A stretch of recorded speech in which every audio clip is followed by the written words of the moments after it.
People exploring quiet forests have reported seeing a large creature move between the trees, something they can't explain.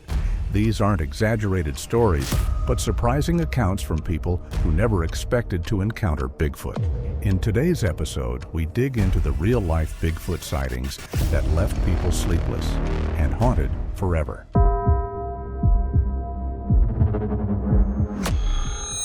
It was late March when I first reviewed the trail camera footage that would change everything. In the frame, my pasture fence line appeared normal for exactly 4 seconds. Then, at the far right edge of the screen, a massive silhouette stepped partially into view before immediately retreating back into darkness. The figure stood upright. Its shoulder width exceeded anything I had seen in decades of living on this property. I replayed the footage 17 times that morning, trying to extract any additional detail from the grainy night vision recording. Each viewing confirmed the same disturbing facts. The figure moved with deliberate caution, its posture suggesting awareness of the camera's position. The way it pulled back indicated intelligence, not the random movement of wildlife wandering through the frame. Something knew the camera was there and had chosen to remain just outside its full field of view. The next morning, I found a section of fence along the eastern perimeter bent outward. The metal posts, designed to withstand livestock pressure, had been pushed from the inside as though something with tremendous force had tested the boundary. I measured the deformation carefully. The fence had been displaced approximately 14 inches from its original position. No wires were snapped. No posts were uprooted. Just a deliberate, controlled bend that suggested strength far beyond what any local animal possessed. Black bears in the region typically weighed between 200 and 400 pounds and left claw marks when interacting with structures. This fence showed no scratches, no tears in the wire mesh, no indication of an animal trying to get through a barrier. Instead, it looked like something had simply placed its weight against the fence and pushed, testing the strength of the boundary without any intention of crossing it. But what happened 4 nights later made the fence incident seem like nothing more than a gentle warning. 4 nights after the fence incident, my cattle began acting strangely. Around 9:30 p.m., all 16 heads clustered tightly into the back corner of the pasture, facing outward in a defensive formation I had only seen when coyotes prowled nearby. But there were no coyotes that night, just an unnatural stillness that settled over the property like a held breath. The temperature had dropped to around 54 degrees, typical for early April evenings in this region.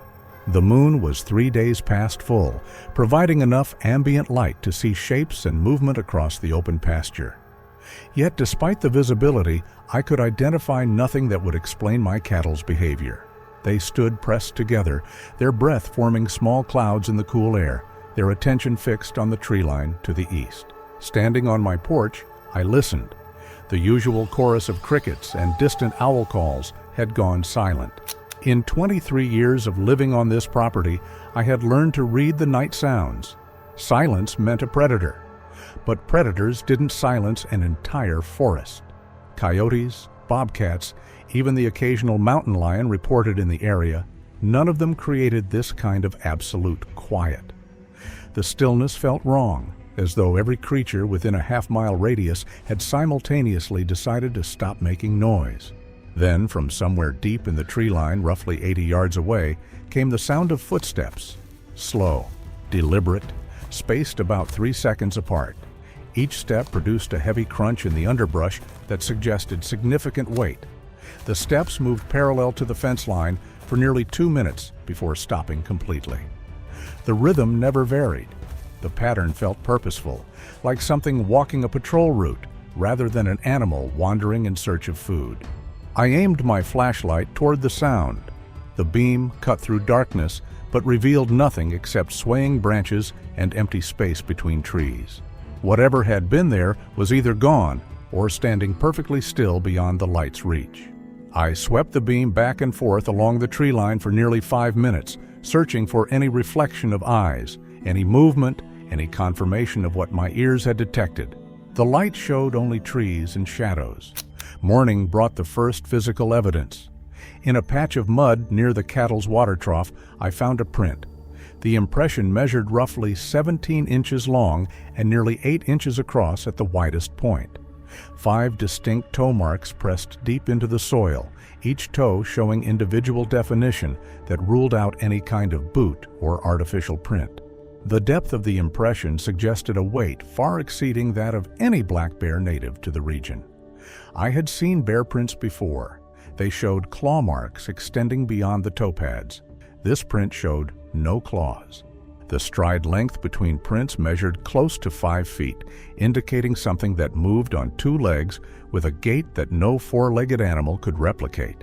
I photographed the print from multiple angles, placing a dollar bill next to it for scale reference. The bill measured 6 inches long. The print dwarfed it.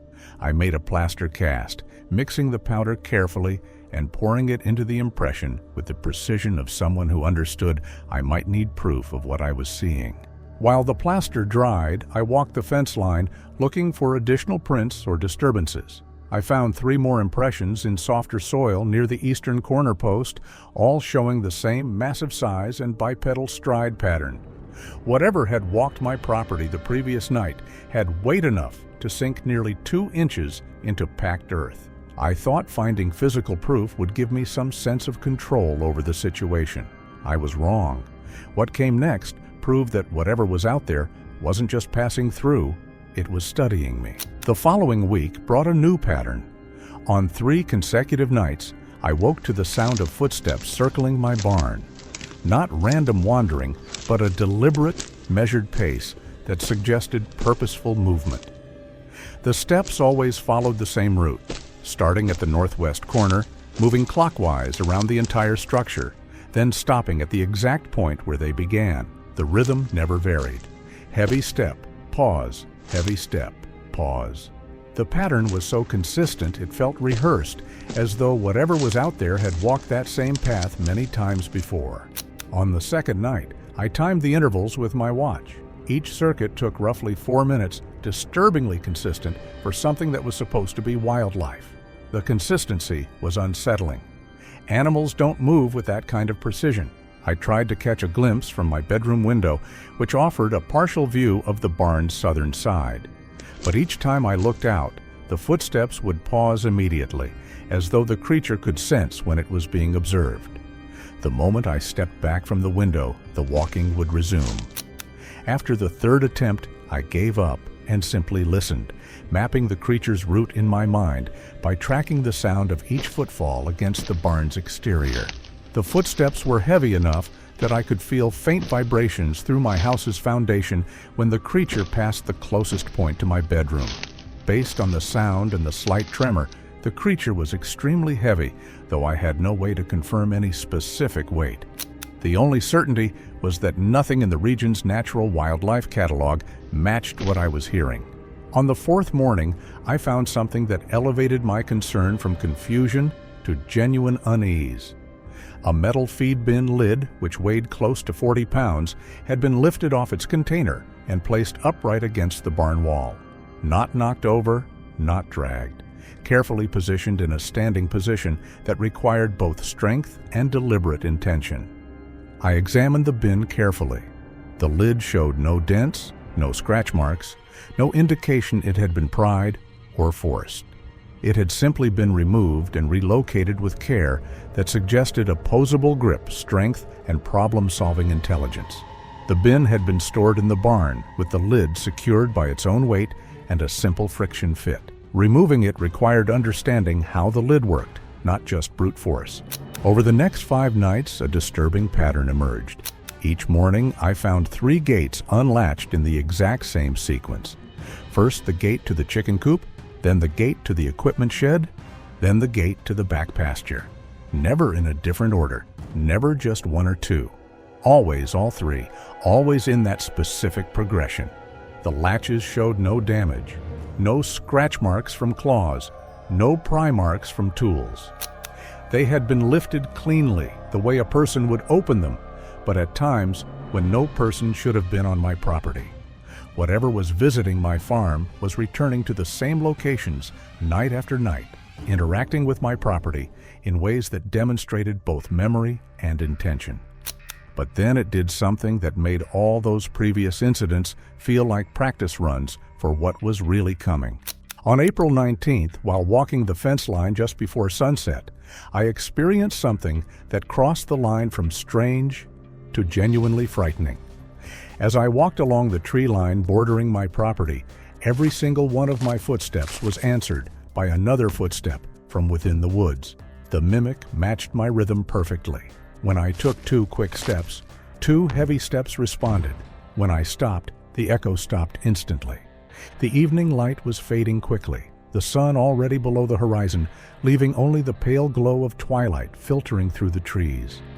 Visibility extended about 40 yards into the forest before the shadows became too thick to penetrate. Whatever was matching my movements remained just beyond that visible range, hidden in the darkening woods, but close enough that I could hear each footfall with perfect clarity. I tested it deliberately. 1 step. The forest answered with 1 step, the sound coming from approximately 30 yards into the trees. 3 steps in quick succession. 3 heavy impacts responded immediately, matching my rhythm with precision that seemed impossible for random coincidence. I stopped and counted to 10. Silence. I took 2 slow steps.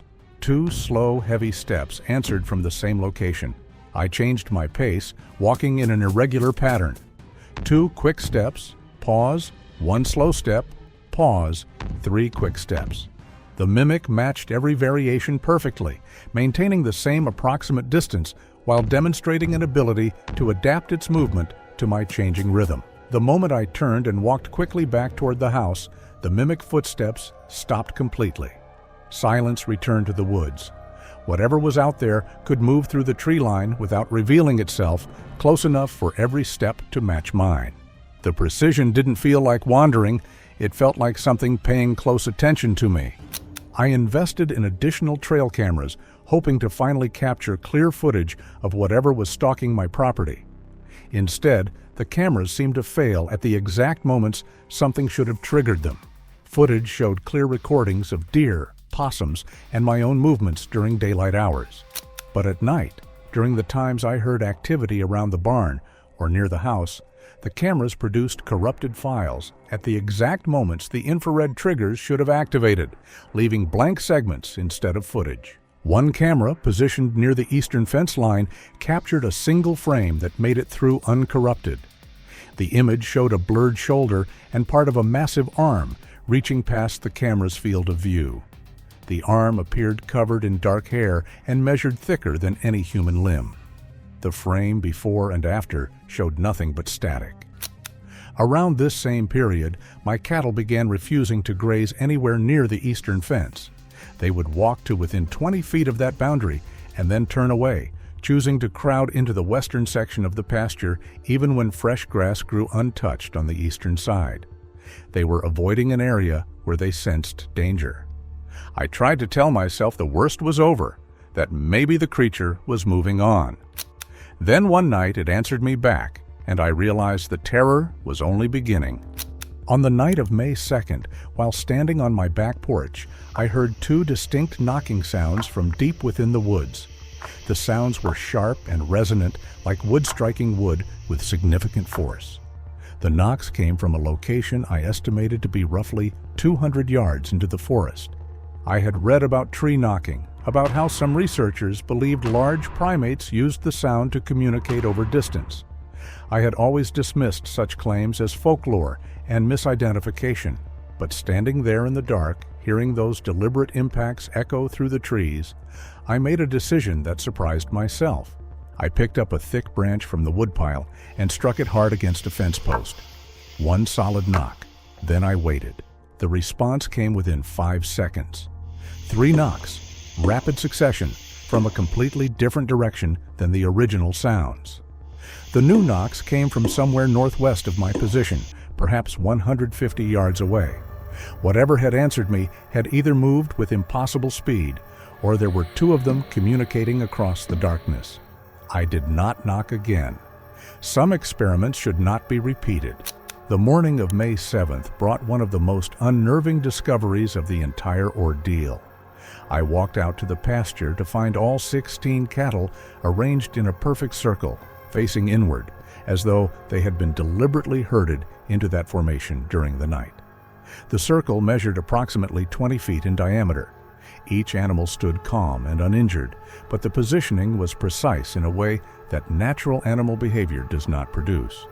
The fencing showed no breaks. No gates had been opened. Whatever had arranged my livestock into that circle had done so without causing panic, injury, or any attempt to harm them. The display seemed designed not to predate, but to demonstrate capability, to show that it could control my animals any time it chose to. What happened 3 days later proved it could get even closer than I ever imagined. May 10th marked the first time I saw the creature at close range. I was checking the water trough near the barn around 8:30 p.m., just after sunset. The shadows were thick, but not yet completely dark. As I bent down to inspect the valve, I felt the sudden, instinctive sensation of being watched. I straightened slowly and turned my head toward the equipment area. There, standing directly behind my tractor roughly 25 feet away, was a massive upright figure. Even in the dim light, the size was unmistakable. The silhouette stood at least 8 feet tall, with shoulders that extended far beyond human proportions. The head appeared slightly conical, sitting atop a thick neck with almost no visible separation. For 3 seconds, neither the creature nor I moved. Then, without any sound of effort or hurry, it took one enormous step backward and disappeared into the darkness beyond the barn. No running, no crashing through brush. Just a single controlled movement that carried it out of sight with unnatural silence. I stood frozen, my heart hammering in my chest. I had finally seen it clearly enough to know that whatever was stalking my farm was not a bear, not a person, and not anything I could report to authorities without being dismissed outright. But seeing it from 25 feet away was nothing compared to what it did next, when it marked my home as its territory. The scratches appeared on 3 trees surrounding my house at roughly equal distances. The marks ran from about 7 feet off the ground down to roughly 5 feet, carved in parallel lines that looked like they had been made by something dragging downward with significant pressure. The edges of the scratches were smooth, not jagged, like claw marks would be. They appeared almost burnished, as though made by something scraping with controlled force rather than tearing. The 3 trees formed a rough triangle with my house at the center, suggesting the marks were intentional boundary indicators rather than random damage. Whatever had made them wanted me to know my house was now inside a defined perimeter. The question that kept me awake that night was simple and terrifying. Was I inside a territory or inside a trap?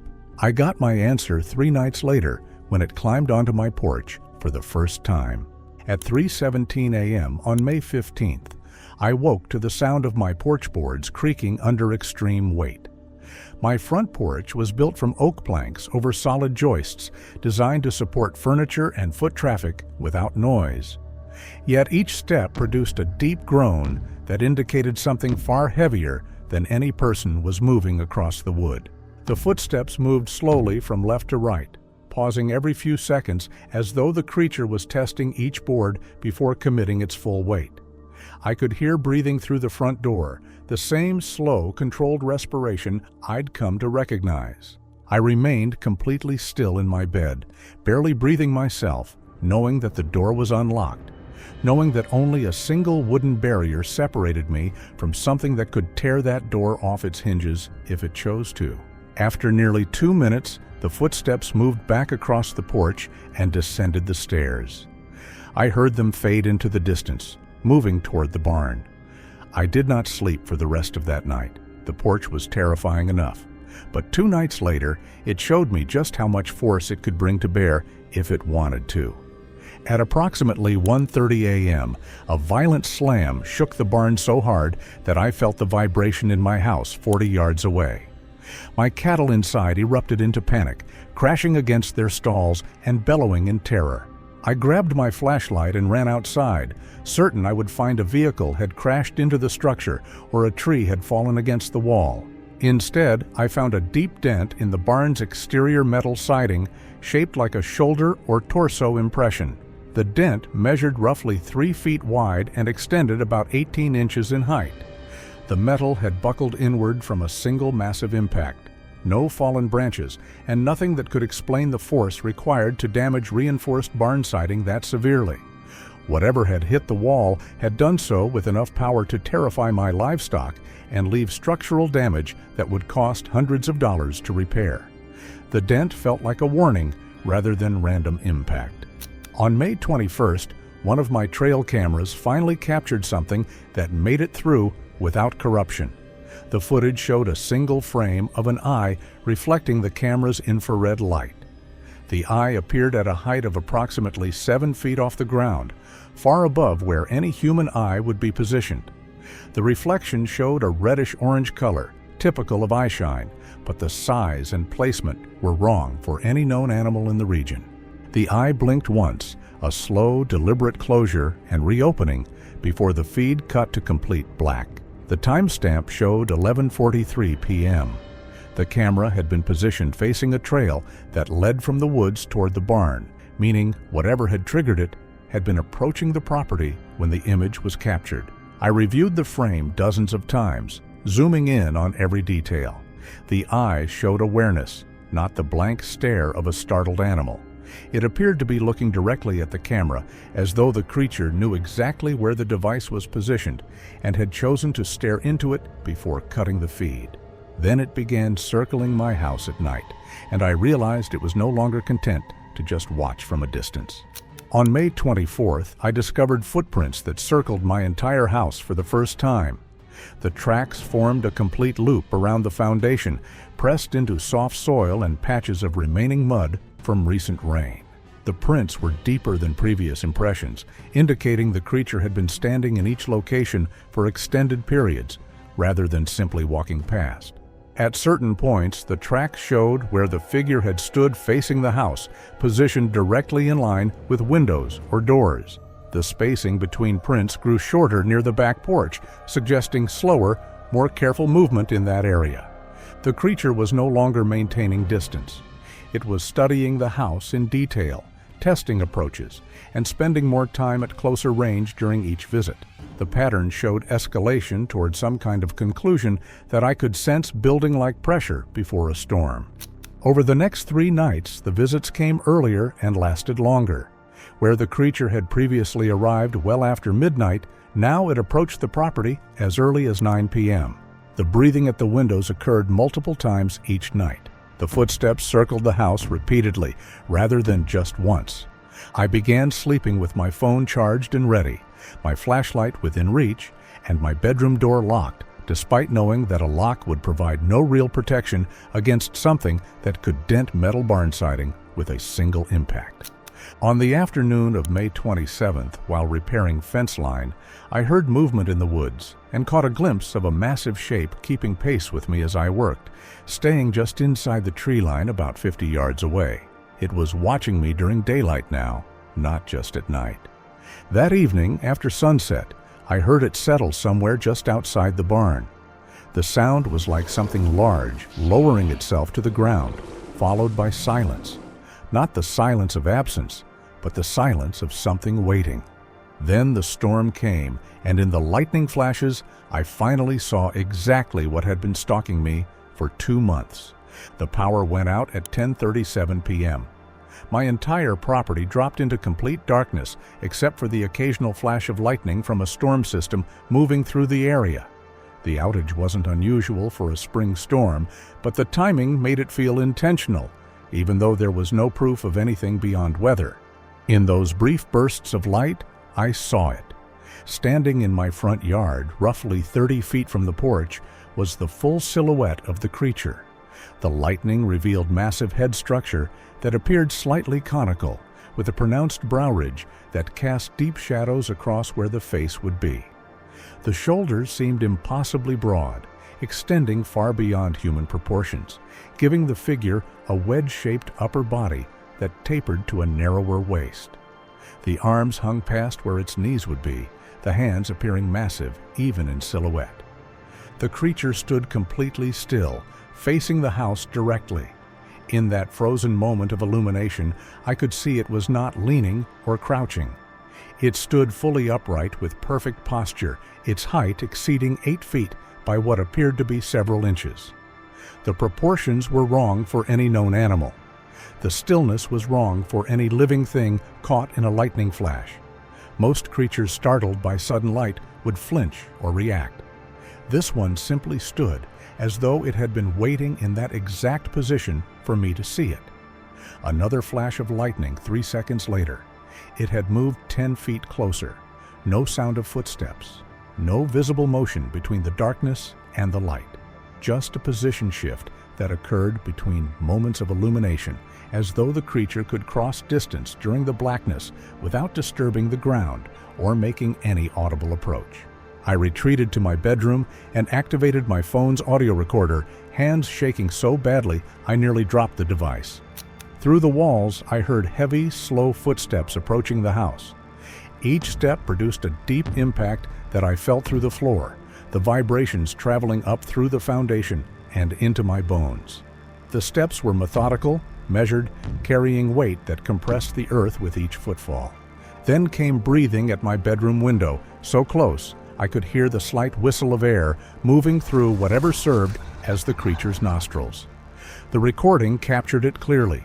Rhythmic inhalation and exhalation that continued for nearly 30 seconds. Each breath moved significant volume of air, the sound deeper and more resonant than human breathing, suggesting lung capacity, far exceeding normal mammalian proportions for even large animals. I remained frozen in my bed, the phone clutched in my trembling hand, recording equipment that felt absurdly inadequate for documenting what was happening outside my window. The breathing continued with mechanical regularity. Inhale for 3 seconds. Exhale for 4. Inhale for 3. Exhale for 4. The creature was not exerting itself. It was not agitated. It was simply standing at my window, breathing calmly while I cowered inside. Then came a sound that turned my blood to ice.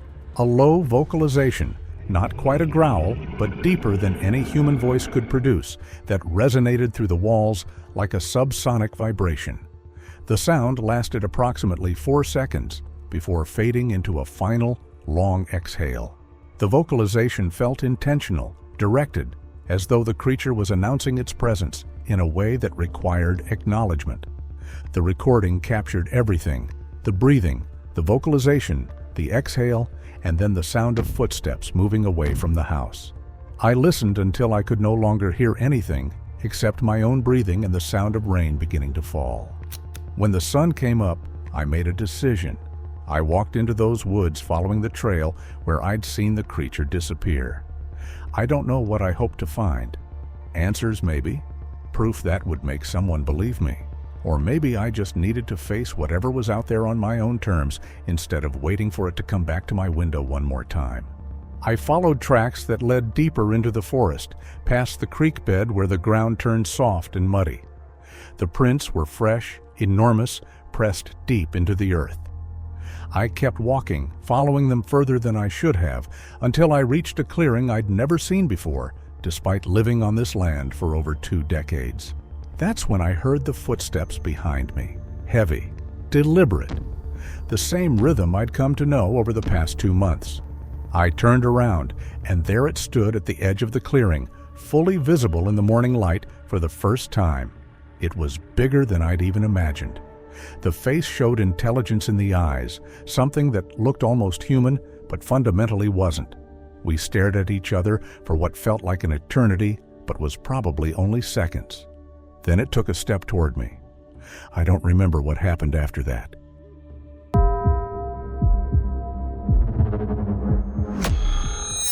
On September 3rd, 2024, 28-year-old Philip Rivera embarked on the most terrifying remote camping trip of his life. He fell into a terrifying game of cat and mouse with a creature that defied explanation, leaving him questioning everything he thought he knew about what lurks in the deep wilderness. What should have been solitude would become the most frightening week he's ever witnessed. Philip had been planning this solo camping trip for months as a way to disconnect from the chaos of his demanding job as a software engineer in Seattle. He craved the kind of complete isolation that only the deepest wilderness could provide, far from cell towers, internet connections, and the constant buzz of urban life. The Olympic Peninsula had always called to him with its vast expanses of old-growth forest, rugged mountains, and pristine lakes that few people ever see. He imagined the hush of mossy trails, the cool mist rising from hidden streams, and the comfort of being utterly alone beneath a cathedral of trees. What he couldn't shake was the recurring dream he'd been having for weeks. A dream of massive eyes watching him from between ancient trees. He had no idea that something in those ancient woods had been waiting for someone exactly like him. In the days before his departure, Philip's anticipation was tinged with a strange, restless energy. He found himself double-checking his gear, running his hands over the tent fabric, and testing his headlamp in the dark of his apartment. He wondered if he was being overly cautious, but something in his gut told him this trip would be different. The city's noise faded from his mind as he pictured the deep green silence of the forest, though lately that silence seemed to whisper warnings he couldn't quite understand. His co-workers had noticed his distraction, commenting on how he seemed to be listening to something they couldn't hear. Even his morning coffee tasted different, as if his senses were already attuning themselves to something wild and untamed. As an experienced solo camper, Philip had spent years perfecting his wilderness skills and building the confidence to venture alone into places that most people would never dare to explore. He had hiked solo through the Cascades, the Rockies, and the Sierra Nevada, always returning with stories of breathtaking beauty and profound solitude. His friends often worried about his solo adventures, but Philip had always felt more at peace in the wilderness than anywhere else. Yet recently he'd begun to notice things during his hikes, broken branches at impossible heights, strange sounds that seemed to follow him just out of earshot. This time, the wilderness would teach him that peace and terror could exist in the same space. Philip, a meticulous planner by nature, had spent weeks researching his destination and preparing for every possible scenario, though he found himself inexplicably drawn to reports of unusual wildlife activity in the region. His engineering background had taught him to think systematically about problems and solutions, and he approached wilderness camping with the same methodical precision. He had studied topographic maps, weather patterns, and wildlife behavior for the region he planned to explore, noting with growing unease that several hiking forums mentioned unexplained encounters in the exact area he'd chosen. He'd prepared for everything from sudden storms to bear encounters, but he hadn't prepared for something that wasn't supposed to exist. The destination he chose was a remote section of the Olympic National Forest, accessible only by a challenging 15-mile hike through dense temperate rainforest and steep mountain terrain. The area was known among serious backpackers for its pristine beauty and complete isolation from human civilization, though Philip had noticed that online trip reports from this region were strangely sparse. No cell service, no other campers, no sounds except those made by wind, water, and wildlife. It was exactly the kind of place where someone could disappear completely from the modern world. It was also exactly the kind of place where something could watch you without ever being seen. Philip had meticulously planned his 7-day solo expedition, treating it with the same level of preparation he would bring to a complex engineering project, though he couldn't explain why he'd packed twice as much emergency food as usual. He studied every detail of the terrain, researched historical weather patterns, and carefully selected gear that would allow him to be completely self-sufficient in the remote wilderness. He packed a high-quality tent designed for extreme weather, a sleeping system rated for sub-freezing temperatures, and enough food for 10 days in case of emergency. His pack also contained water purification equipment, a first aid kit, emergency signaling devices, and a satellite communicator for true emergencies. He thought he had covered every possible contingency. He began his hike on Monday morning, September 3rd, starting from a remote trailhead that saw maybe a dozen visitors per year. The weather forecast was perfect for camping, with clear skies and mild temperatures expected throughout the week. His spirits were high as he shouldered his 40-pound pack and made his way into the forest along a trail that was barely visible and clearly saw very little maintenance. The solitude was immediate and profound, exactly what he had been seeking. He didn't notice that the forest seemed unusually quiet for such a beautiful morning. As he moved deeper into the woods, the air grew cooler and the light dimmed beneath the thick canopy.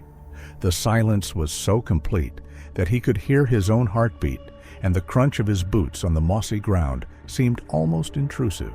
Occasionally, a distant woodpecker or the flutter of a jay's wings would break the hush, but the forest quickly swallowed the sound. Philip paused more than once, feeling the uncanny sensation of being watched, though he saw nothing but the endless green. The deeper he ventured, the more he noticed subtle signs that something was amiss. Spider webs broken at head height, as if something much taller had passed through recently, and an odd arrangement of fallen logs that seemed too deliberate to be natural. The hike to his chosen campsite took nearly 8 hours, significantly longer than he had estimated due to the challenging terrain, several streams crossings that required careful navigation, and frequent stops to admire the spectacular old-growth forest around him. The trail wound through cathedral-like groves of Douglas fir and western red cedar, some trees over 400 feet tall and more than 800 years old. Shafts of sunlight filtered through the dense canopy, creating an almost mystical atmosphere that made him feel like he was walking through a living cathedral. The ancient trees seemed to watch his passage with silent patience. At one point, he discovered what appeared to be a crude shelter made from branches and moss, abandoned but recent enough that the construction materials were still green and pliable. He noticed, as the afternoon wore on, that the usual signs of wildlife, deer tracks, squirrel chatter, even the distant call of a coyote, were strangely absent.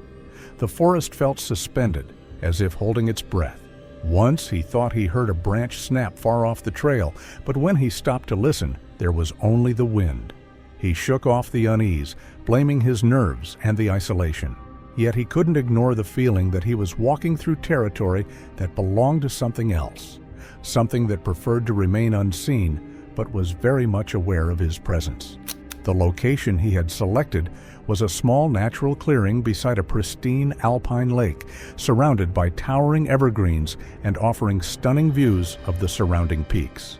The lake was perfectly still, reflecting the mountains like a mirror, and fed by a small waterfall that created a gentle, constant sound that would mask any other noises in the forest. It seemed like the perfect place to spend a week in complete solitude, reading, writing in his journal, and simply existing in harmony with the natural world.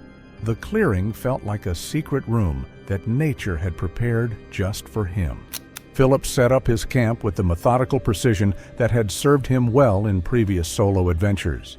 He positioned his tent on level ground with good drainage, established a cooking area downwind from his sleeping space, and hung his food in a bear-proof container well away from his campsite. Everything was organized and secure according to wilderness best practices.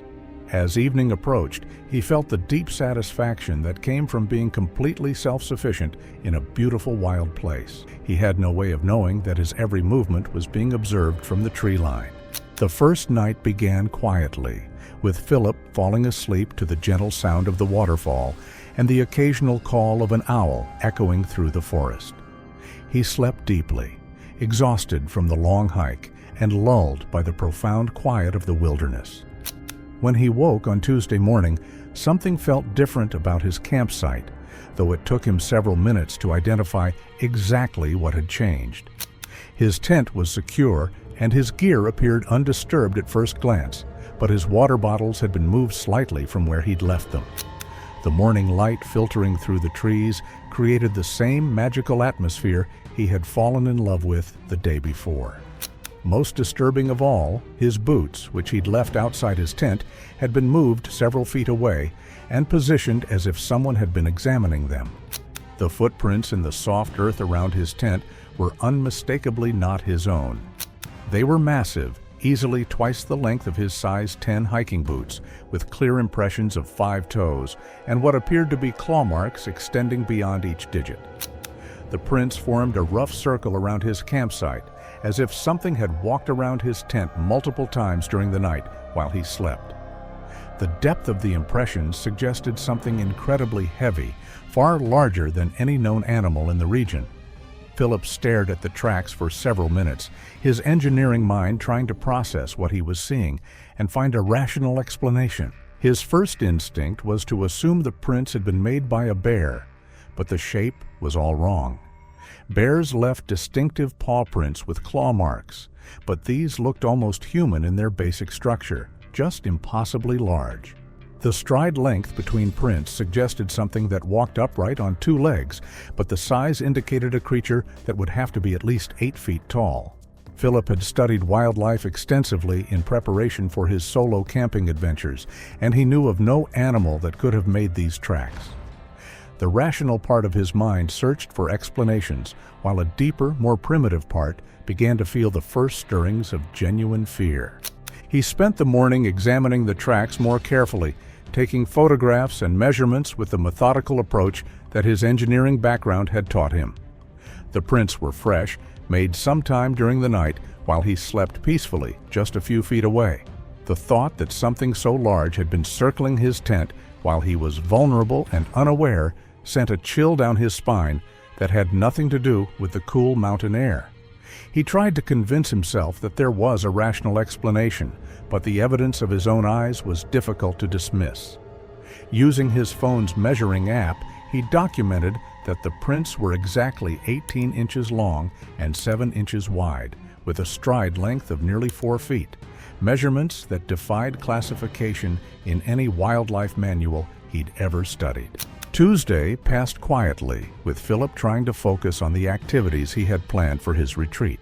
He read, wrote in his journal, and took long walks around the lake, but he found himself constantly scanning the tree line and listening for any unusual sounds.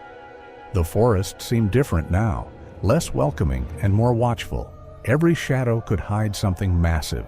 Every sound could be a footstep or breathing. The paradise he had discovered was beginning to feel more like a trap, beautiful but potentially dangerous.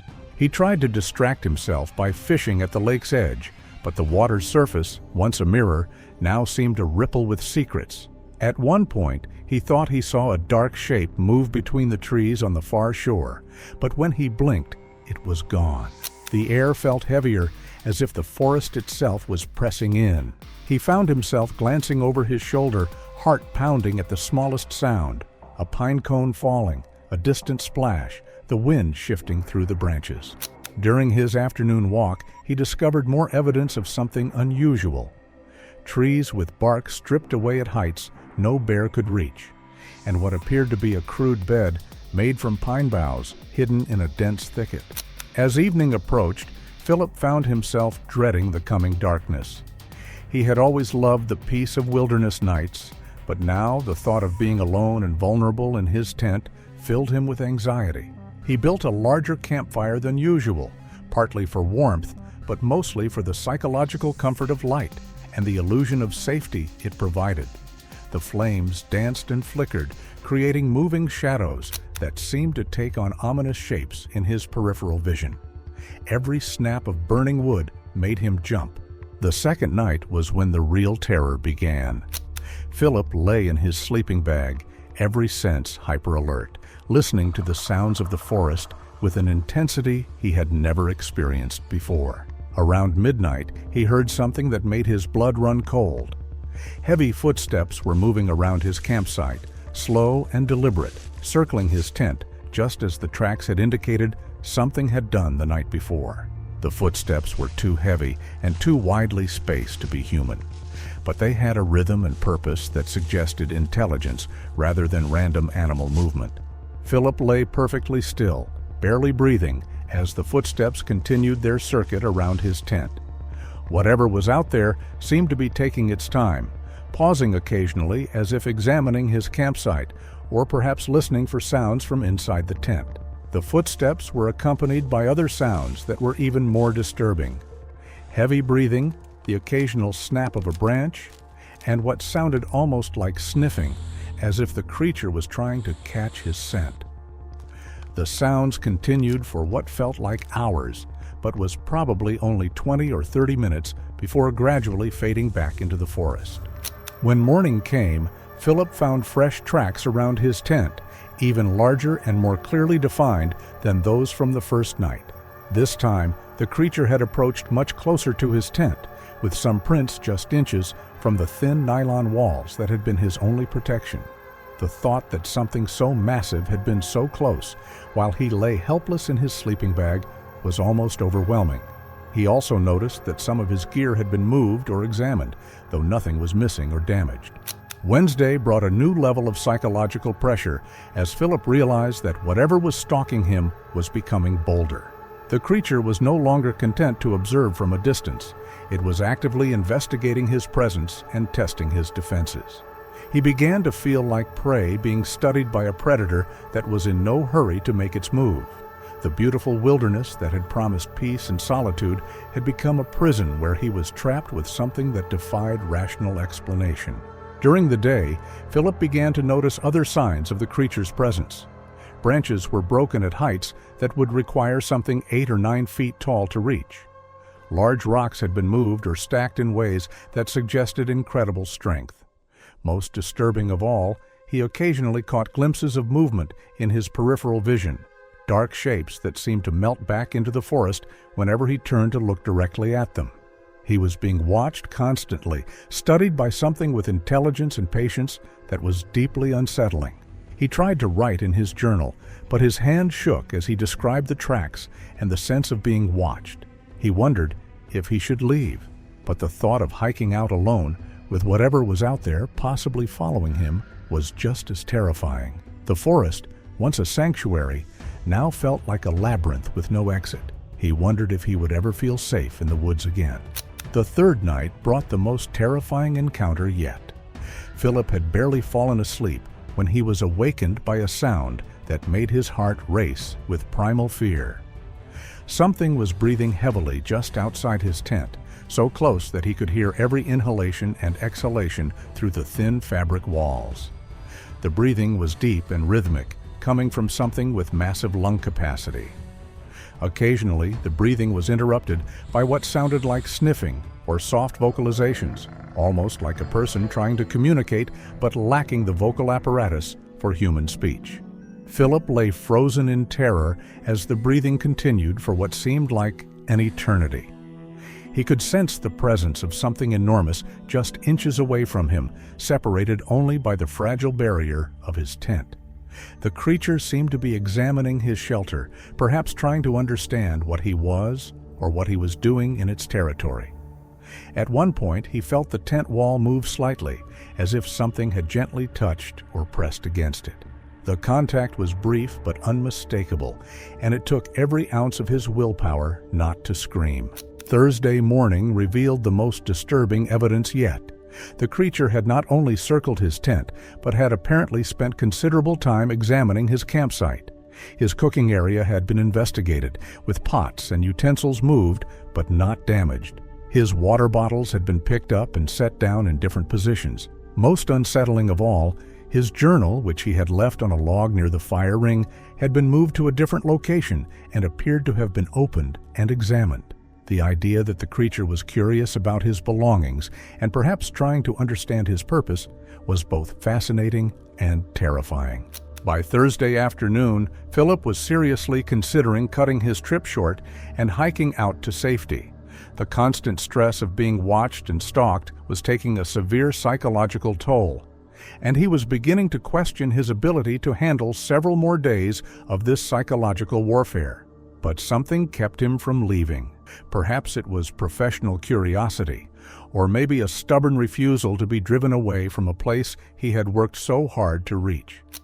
He decided to stay one more night, though he wasn't sure if it was courage or foolishness that motivated his decision. The fourth night brought the most direct encounter yet. Philip was awakened around 2 a.m.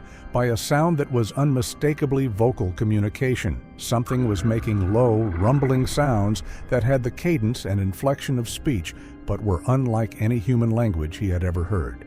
The vocalizations seemed to be coming from multiple directions, as if several creatures were communicating with each other about his presence. The sounds were deep and resonant, suggesting creatures with massive vocal cords and lung capacity. As Philip listened in fascination and terror, the vocalizations seemed to move closer to his tent. He could distinguish at least 2 different voices, possibly 3, engaged in what sounded like a conversation about him. The tones varied from questioning to assertive, almost as if the creatures were debating what to do about the human intruder in their territory. The intelligence implied by this vocal exchange was perhaps more frightening than the physical presence of the creatures themselves. Friday morning brought a new development that changed everything. When Philip emerged from his tent, he found that the creatures had left him a gift. Arranged in a neat pile near his fire ring were several items that clearly didn't belong in the wilderness. Smooth river stones arranged in a perfect circle, wildflowers that had been carefully picked and arranged in a bouquet, and most remarkably, what appeared to be a crude tool made from a shaped piece of wood. The arrangement was clearly intentional, a deliberate communication from intelligent beings who wanted him to know they were aware of him and perhaps even curious about him. Philip knelt beside the offering, his breath catching as he studied the details. The stones were still damp with morning dew, and the wildflowers, purple lupine, yellow glacier lilies, and white beargrass, looked freshly picked, their petals unbruised and arranged with an aesthetic sense that suggested appreciation for beauty.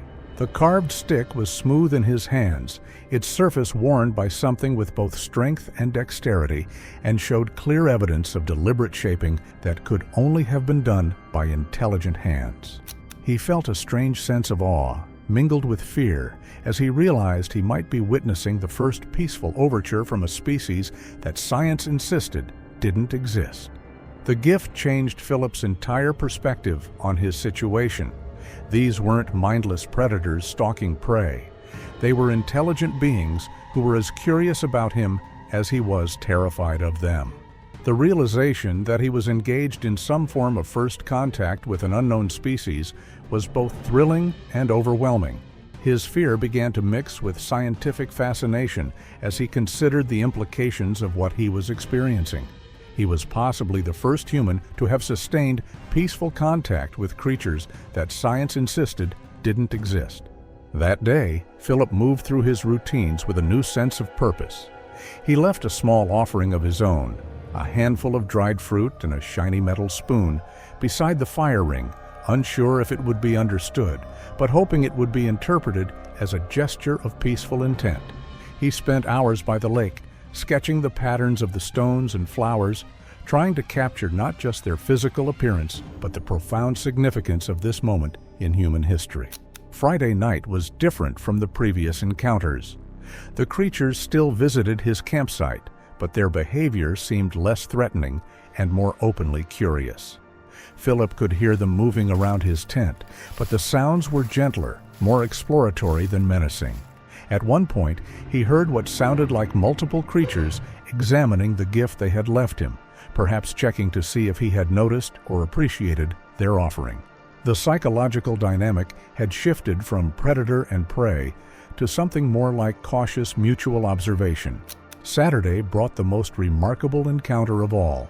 Philip was sitting by the lake, writing in his journal about his experiences when he became aware that he was no longer alone.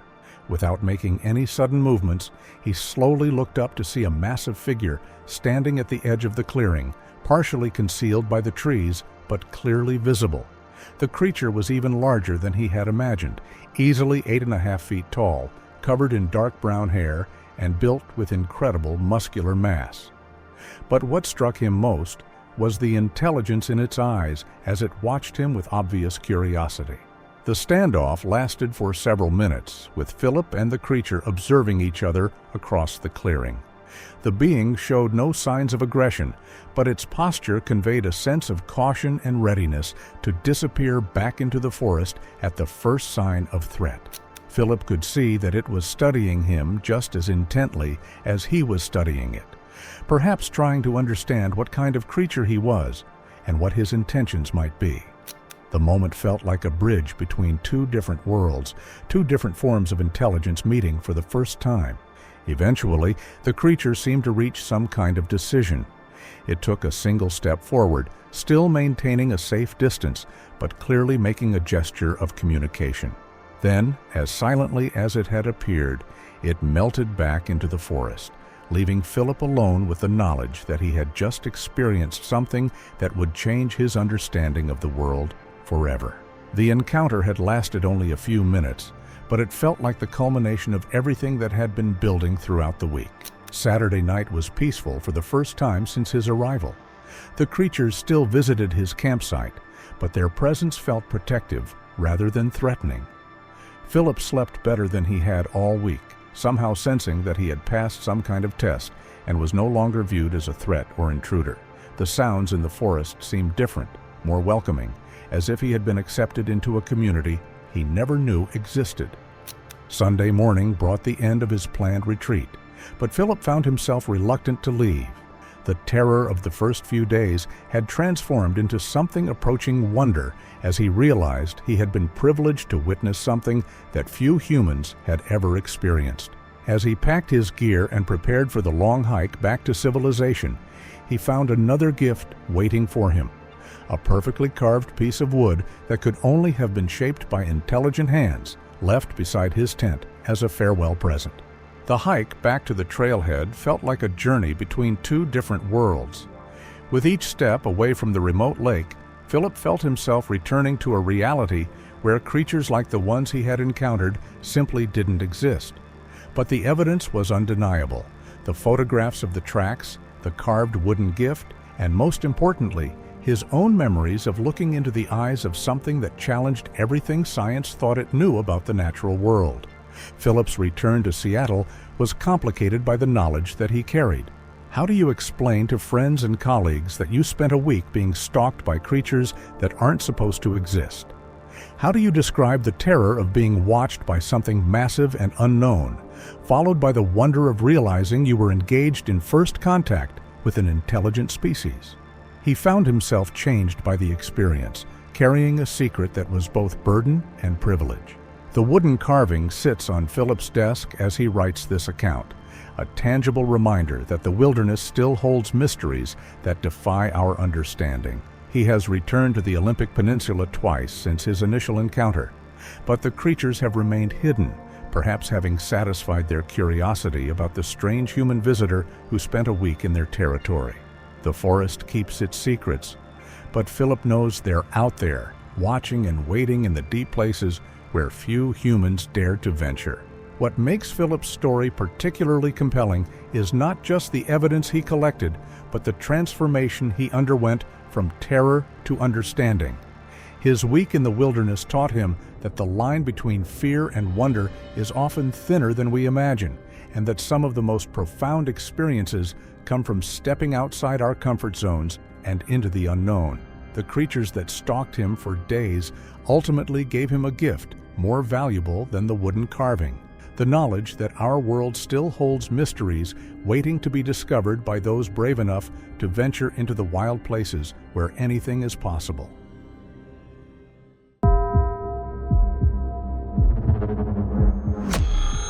On May 10, 2025, 24-year-old Ryan Mitchell and his 4 college friends embarked on what should have been a celebratory camping trip to mark their graduation from Oregon State University. Instead, it became one of the most horrific and unexplained mass killings in Pacific Northwest history, leaving investigators baffled and the public terrified of what might be lurking in the deep wilderness. What happened between sundown and sunrise still has no agreed-upon explanation. Ryan had been planning this trip for months as a way to celebrate the end of their environmental science program. The group consisted of his closest friends from university: Jessica Torres, 23, an aspiring wildlife photographer; Connor Walsh, 25, a former Army Ranger turned forestry student; Maya Patel, 22, an ecosystem conservation specialist; and Alex Kim, 24, a climate research enthusiast from Seattle. None of them knew they were walking into a place where something had been waiting. These 5 friends had formed an inseparable bond during their 4 years at Oregon State, united by their shared love of the outdoors and commitment to environmental protection. They had spent countless weekends exploring the wilderness areas of Oregon and Washington, from the volcanic peaks of the Cascades to the rugged coastline of the Pacific. But this time, the wilderness would be exploring them. Ryan, the unofficial leader of their outdoor adventures, had grown up in a family that valued both academic achievement and outdoor recreation.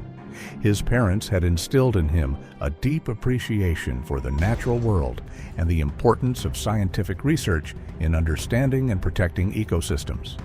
He'd prepared for everything but this.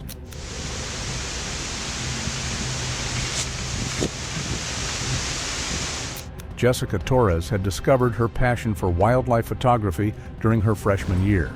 Her photographs had been featured in several environmental publications, and she had already received offers from National Geographic for internships following graduation. Her camera would capture their last moments of happiness, but nothing of what came after. Connor Walsh's path to environmental science had been unconventional. After serving 2 tours in Afghanistan as an Army Ranger, he had discovered his love of forestry during a wilderness therapy program.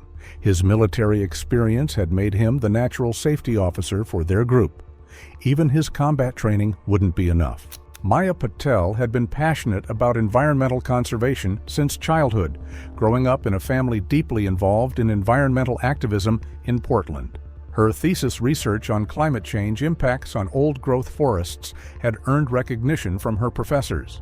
She understood ecosystems better than most, but she didn't understand what lived in this one. Alex Kim had initially planned to study computer science, but switched to environmental science after taking a course on climate modeling. His analytical mind had made him particularly valuable in research projects requiring data analysis. His data would never account for what the forest was hiding. The destination they chose was a remote section of the Cascade Range, approximately 40 miles northeast of Bend, Oregon. The area was known for its pristine wilderness, ancient Douglas fir forests, and crystal-clear mountain lakes. More importantly, it was far from established campgrounds and popular hiking trails, offering complete solitude and untouched natural beauty. But solitude in the wilderness is never truly complete. Ryan had discovered the location during his thesis research on old-growth forest preservation. The area was so remote that it rarely saw human visitors. The nearest Forest Service road ended more than 4 miles away, and reaching their chosen campsite required a challenging hike through dense forest and rocky terrain. What they didn't know was that something else had been using these same trails for much longer. The group had spent weeks meticulously planning their 3-day expedition. They carried high-quality camping equipment, enough food for 4 days, advanced water purification systems, and multiple emergency communication devices, including satellite messengers and emergency beacons. None of their technology would save them from something that had learned to hunt in silence. They began their hike on Friday morning, May 10th, starting from a Forest Service road that ended at a small gravel parking area used primarily by hunters during deer season, and the occasional researcher studying the remote ecosystem. The weather forecast was perfect for camping, with clear skies, mild temperatures in the 60s during the day and 40s at night, and no precipitation expected throughout the weekend. Their spirits were high as they shouldered their heavy packs, each weighing between 45 and 55 pounds, and made their way into the forest along a faint trail that was barely visible and clearly saw very little use. They didn't notice the much larger tracks that occasionally crossed their path. The hike to their chosen campsite took approximately 4.5 hours, significantly longer than they had initially estimated due to the challenging terrain, their heavy packs loaded with camping gear and scientific equipment, and several stops to rest and admire the spectacular scenery. The trail wound through dense stands of old-growth timber. Some trees over 300 feet tall and more than 500 years old crossed several rushing mountain streams, fed by snowmelt from the peaks above, and climbed steadily through increasingly rugged terrain as they gained over 2,000 feet in elevation. The ancient trees had witnessed things that would have made the group turn back immediately. The location they had selected was a small natural clearing beside a pristine mountain lake, surrounded by towering Douglas firs and offering spectacular panoramic views of the surrounding peaks. The lake was approximately 200 yards across and appeared to be quite deep, with crystal clear water that reflected the surrounding mountains like a perfect mirror. The lake was fed by a small waterfall that cascaded down from the rocky cliffs above, creating a constant, gentle sound that would provide the perfect natural soundtrack for their wilderness retreat. The sound would also mask any approaching footsteps.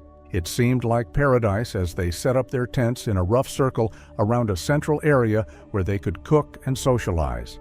They followed leave-no-trace principles carefully, selecting tent sites that would minimize their impact on the fragile alpine vegetation and positioning their camp kitchen in an area where they could easily clean up and pack out all their waste. What they couldn't see were the eyes watching them from the tree line, learning their patterns. Friday evening passed like a perfect wilderness adventure that would be remembered fondly by anyone who survived to tell the tale. The group prepared an elaborate dinner over their portable camp stoves, sharing stories and laughter as they cooked together in the fading light. They had brought ingredients for a celebration feast, including fresh vegetables, premium steaks, and even a bottle of champagne that they had carefully packed in to mark their graduation. The smell of cooking food drifted far into the forest, reaching senses they never imagined were there.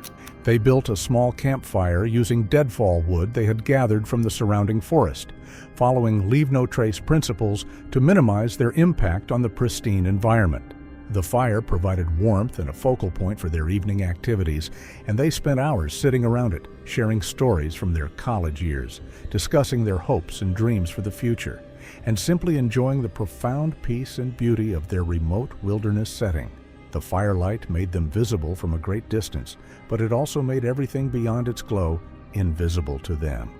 Jessica took dozens of photographs of the sunset, reflecting off the lake's mirror-like surface, capturing images that would later become some of the last documentation of the group's happiness and excitement.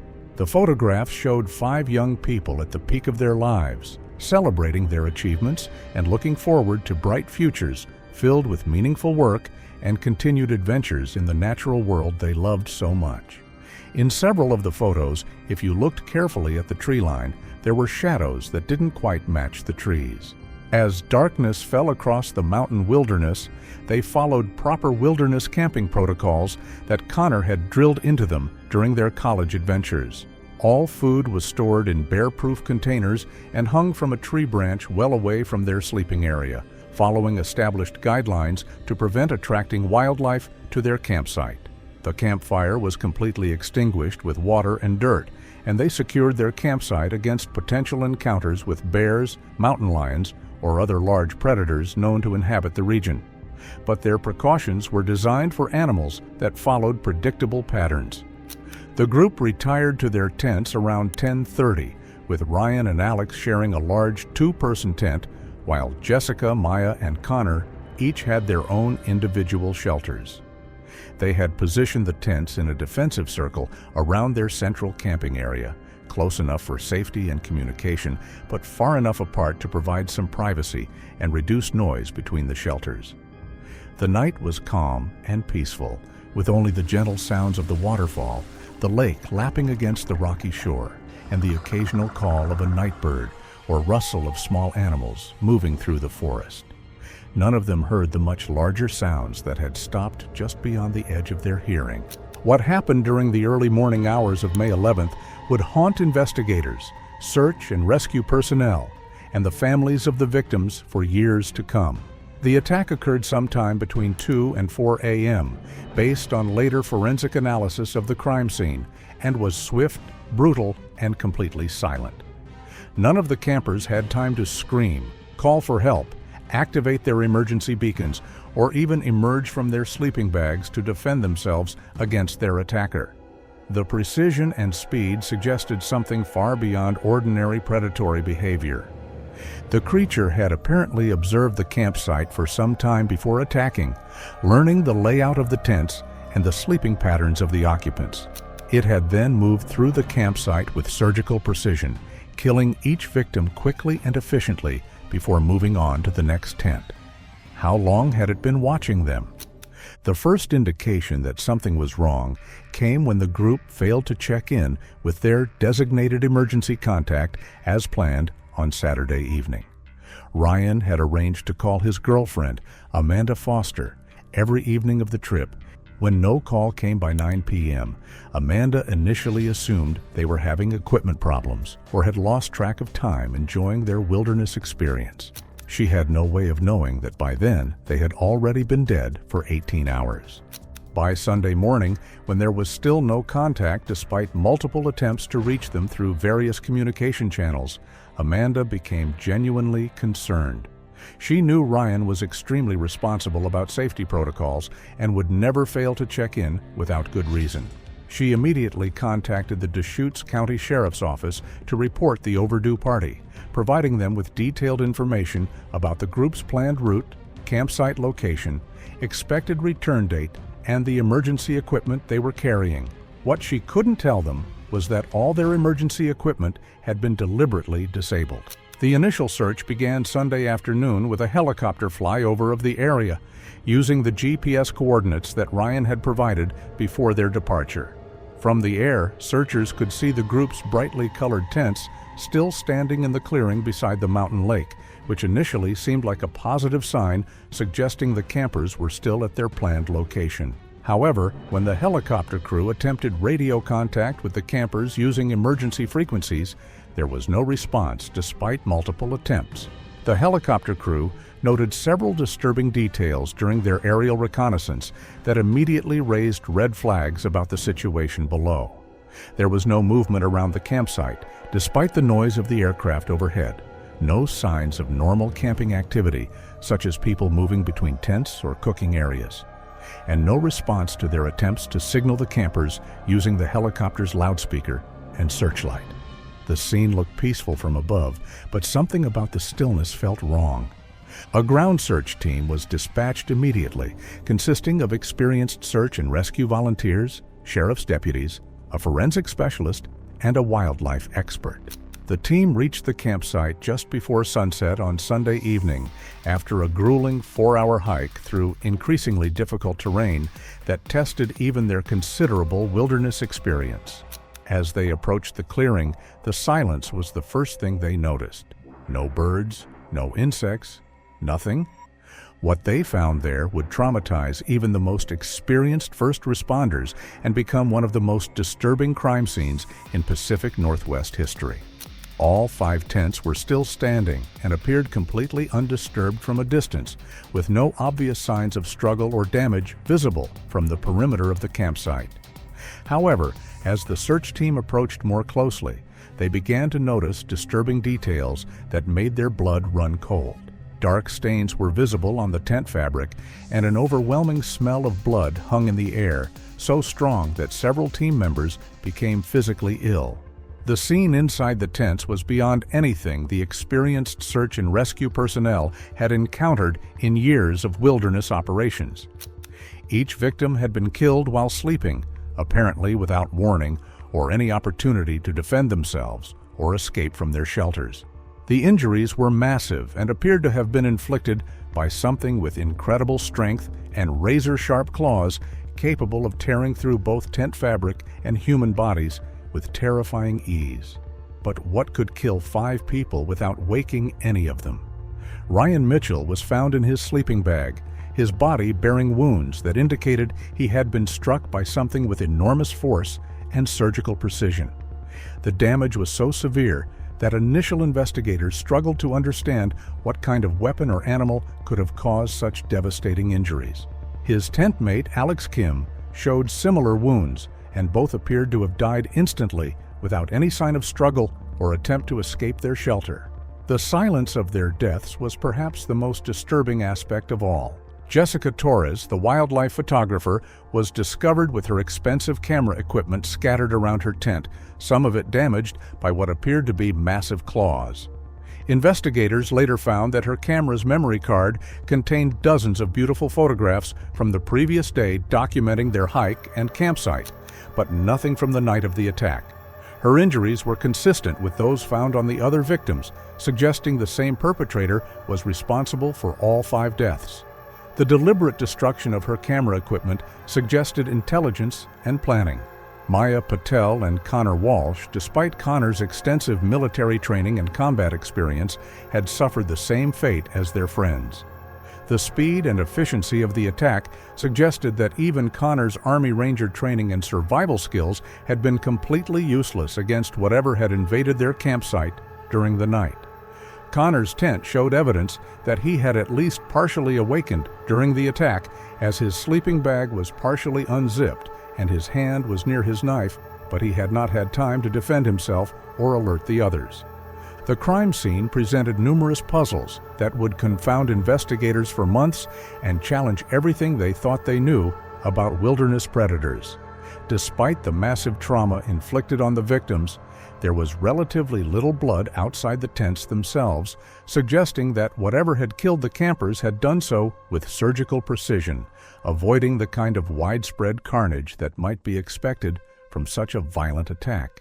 This wasn't the work of a mindless beast. But what was it? More disturbing were the tracks found around the campsite when investigators began their detailed forensic analysis. Mixed in with the boot prints left by the victims during their normal camping activities were footprints unlike anything in law enforcement databases or wildlife identification guides.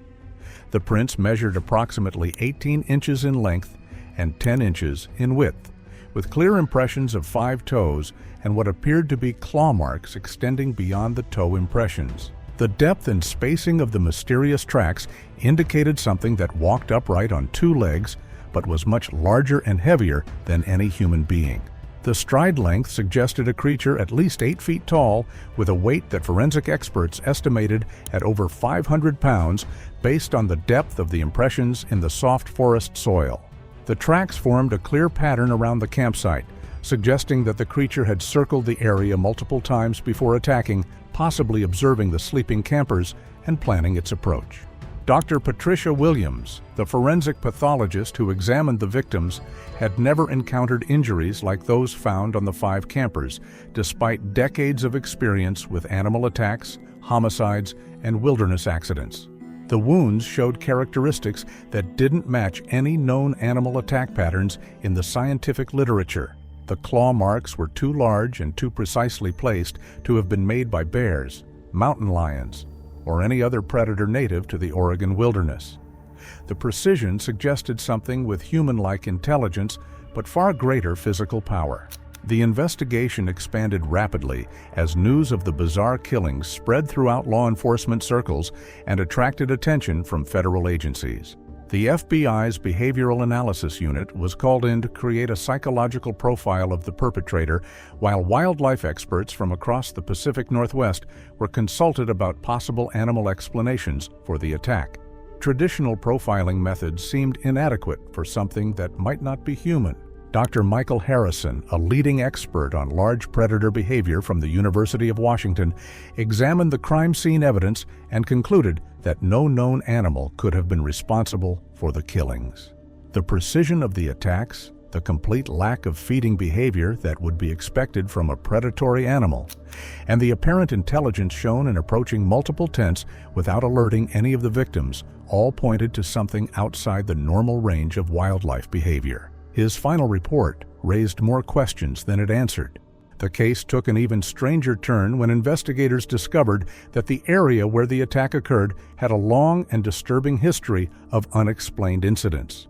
Local Native American tribes, particularly the Warm Springs and Confederated tribes of the Umatilla, had stories going back generations about dangerous creatures that lived in the deepest parts of the Cascade forests. These legends spoke of massive, hair-covered beings that were neither human nor animal, possessing incredible strength and intelligence, but also a capacity for violence that made them feared by even the most experienced hunters and warriors. More recently, there had been numerous reports from hikers, hunters, and Forest Service personnel of strange sounds echoing through the wilderness at night. unusual footprints found on remote trails, and brief sightings of large bipedal figures moving through the trees with impossible stealth and speed. Most of these reports had been dismissed by authorities as misidentifications of known animals, hoaxes, or the products of overactive imaginations, but the pattern of sightings created a disturbing context for the campsite murders. How many warnings had been ignored? The investigation team began systematically interviewing witnesses who had reported previous encounters in the region.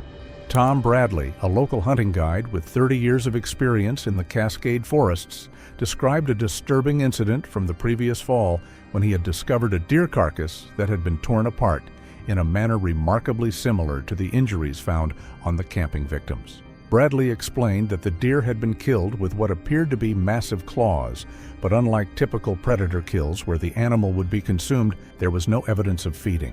The kill seemed motivated by something other than hunger. Another witness, Maria Santos, a professional wildlife photographer who had been working in the Cascade wilderness for several years, reported multiple encounters with something she could only describe as a giant bipedal creature that seemed to possess human-like intelligence.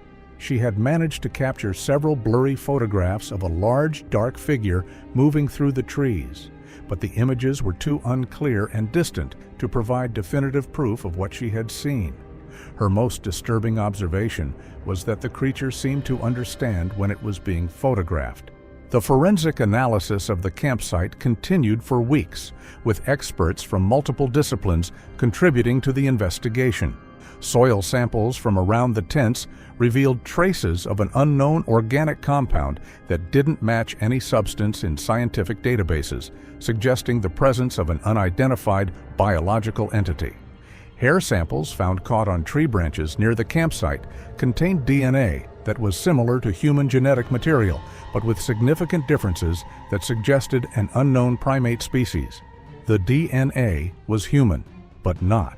Dr. Jennifer Walsh, a geneticist specializing in primate evolution at Portland State University, analyzed the hair samples and concluded that they came from a creature that was closely related to humans but represented a separate evolutionary branch.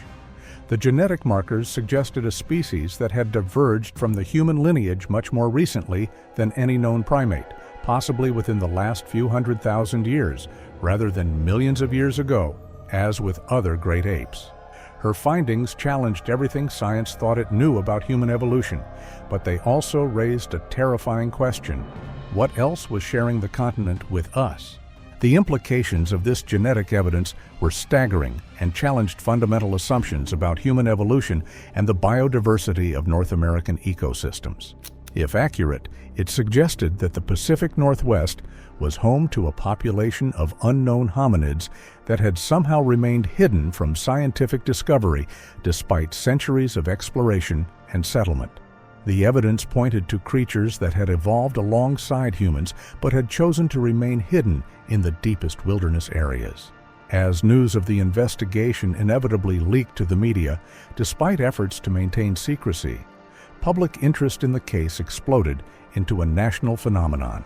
The story of 5 college graduates killed by an unknown creature in the Oregon wilderness captured international attention, with news crews, documentary filmmakers, and amateur investigators descending on the area, despite law enforcement efforts to maintain security around the crime scene. The media circus only made the investigation more difficult, but it also brought forward witnesses who had been too afraid to speak before. The media attention brought forward additional witnesses who had previously been reluctant to report their own encounters with unknown creatures in the Pacific Northwest forests. The pattern of sightings and incidents that emerged painted a picture of a small but stable population of large, intelligent bipedal creatures that had been living in the most remote wilderness areas for generations, occasionally coming into contact with humans, but generally avoiding detection through superior knowledge of the terrain and remarkable stealth abilities. But the encounters were becoming more frequent and more violent. Dr. Robert Mitchell, Ryan's father and a respected professor of anthropology at the University of Oregon, became an unlikely advocate for serious scientific investigation of the creature responsible for his son's death. Despite his overwhelming grief and the personal tragedy that had destroyed his family, he recognized that the evidence pointed to a discovery that could revolutionize our understanding of human evolution and the hidden biodiversity of North American ecosystems. His pain drove him to seek answers that might prevent other families from suffering the same loss. The investigation officially remains open, with law enforcement agencies continuing to follow leads and analyze evidence while struggling with the unprecedented nature of the case. However, the remote location of the attack, the apparent intelligence of the perpetrator, and the lack of any clear trail to follow have made it extremely difficult to gather additional evidence or locate the creature responsible for the killings. Every lead seemed to vanish into the wilderness like morning mist. The families of the 5 victims have established a foundation dedicated to wilderness safety education and research into unknown species that may pose threats to outdoor enthusiasts. They hope that their loved ones' tragic deaths might ultimately lead to better understanding and protection for both humans and the mysterious creatures that share our wilderness areas, preventing future tragedies while advancing scientific knowledge. But their efforts are haunted by a single question: how do you protect people from something that science refuses to acknowledge exists? The campsite where Ryan Mitchell and his friends died has been permanently closed to public access, but the questions raised by their deaths continue to haunt investigators, researchers, and anyone who ventures into the deep wilderness. The case stands as a chilling reminder that even in our modern world of satellite imagery, GPS tracking, and advanced communication technology, there are still mysteries lurking in the wild places that we are only beginning to understand. The lake remains closed. Locals say the water still ripples at night. The 5 young graduates who set out to celebrate their bright futures and their shared love of the natural world instead became victims of something that science has yet to explain or classify. Their story serves as a sobering reminder that the wilderness still holds secrets that can turn a peaceful camping trip into a nightmare beyond imagination, and that there may be more sharing our world than we ever dared to believe. The most disturbing aspect remains the complete silence of their deaths and the surgical precision of the attack. What makes this case particularly haunting is the complete absence of any warning signs or defensive wounds on the victims, suggesting they were killed so quickly that they never had a chance to fight back or even wake up. The creature's ability to move silently through the campsite and dispatch 5 healthy young adults without alerting any of them speaks to a level of predatory skill that defies conventional understanding of animal behavior. And somewhere in the vast wilderness of the Pacific Northwest, it's still out there.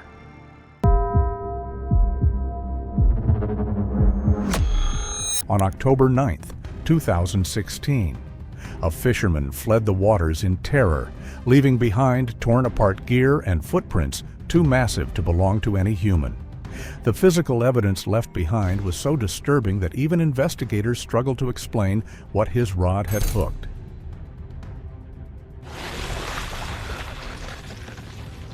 Mark Halperin had chosen that bend in Hoh River for good reason. The current slowed there, creating a deep pool where bottom feeders like to congregate after dark. Mark had been fishing these waters for the better part of 15 years, ever since moving to Port Angeles for work. The first cast landed where the water deepened into a dark pool. The 80-pound braided line was overkill for most river fishing, but Mark had learned to appreciate its strength after losing too many big fish to lighter tackle. After 20 minutes, a slight tug on the line brought Mark's attention back to his rod. He said that at first he thought it wasn't a fish, probably just the current pushing his weight against some underwater obstruction. But Mark lifted the rod and felt weight, not the dead pull of a snag, but something with substance and resistance. Mark felt his pulse quicken as he prepared for what might be a significant fish. But what happened next would replay in Mark's mind for the rest of his life. The weight on his line suddenly intensified, not with the gradual increase typical of a feeding fish, but with a shocking, immediate force that nearly tore the rod from his hands. The power was immense, steady, and strangely purposeful.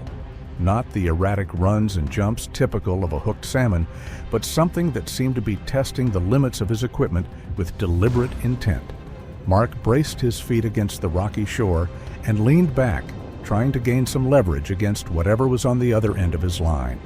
The drag continued its high-pitched whine as the line disappeared from his reel at an alarming rate. He'd stated that he started the evening with nearly 200 yards of backing, but at that rate, he'd be down to the spool in minutes. But the movement stopped as suddenly as it had begun.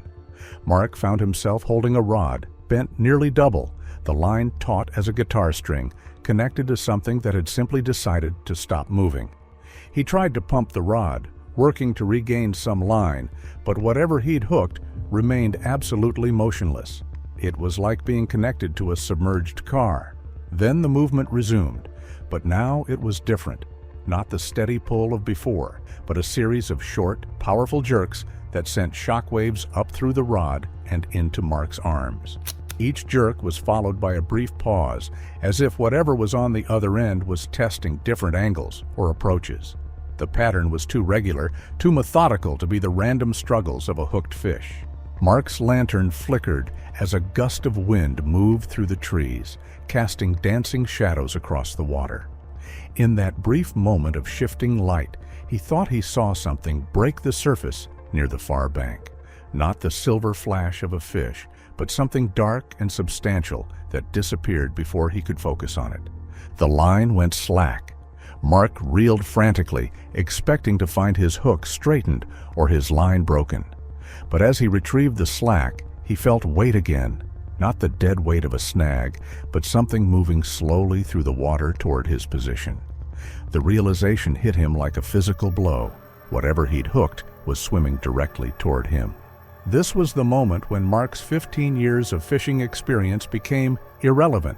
Every instinct told him that fish didn't behave this way, that nothing in the river should be able to generate the kind of sustained power he'd just experienced. But the evidence was undeniable. Something large and strong was connected to his line, and it was approaching his position with what seemed like deliberate intent. The water near the bank began to roil and churn as something large moved just beneath the surface.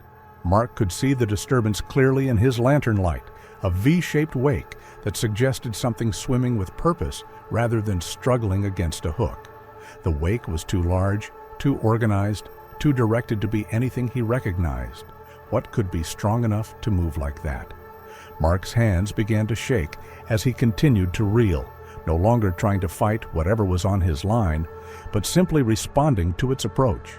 The rod remained bent, the line tight, but now he was following rather than leading.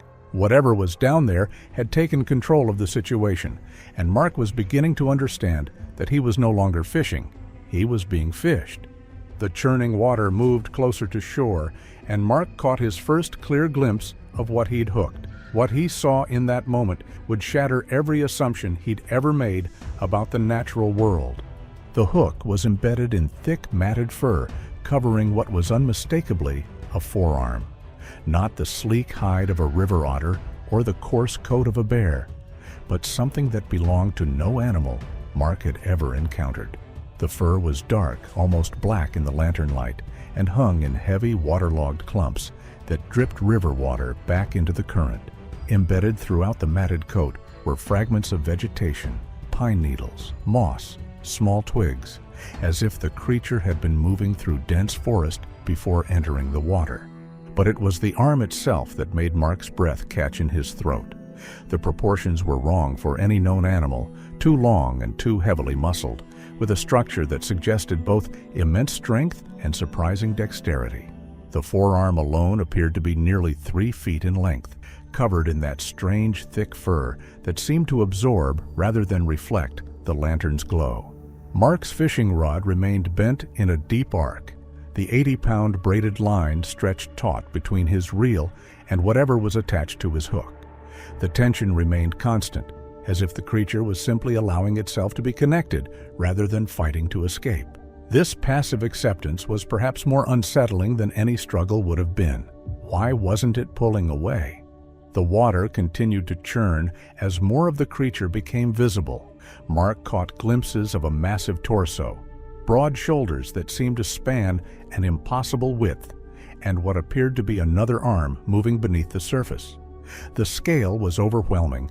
This was not just large, but enormous in a way that challenged his ability to process what he was seeing.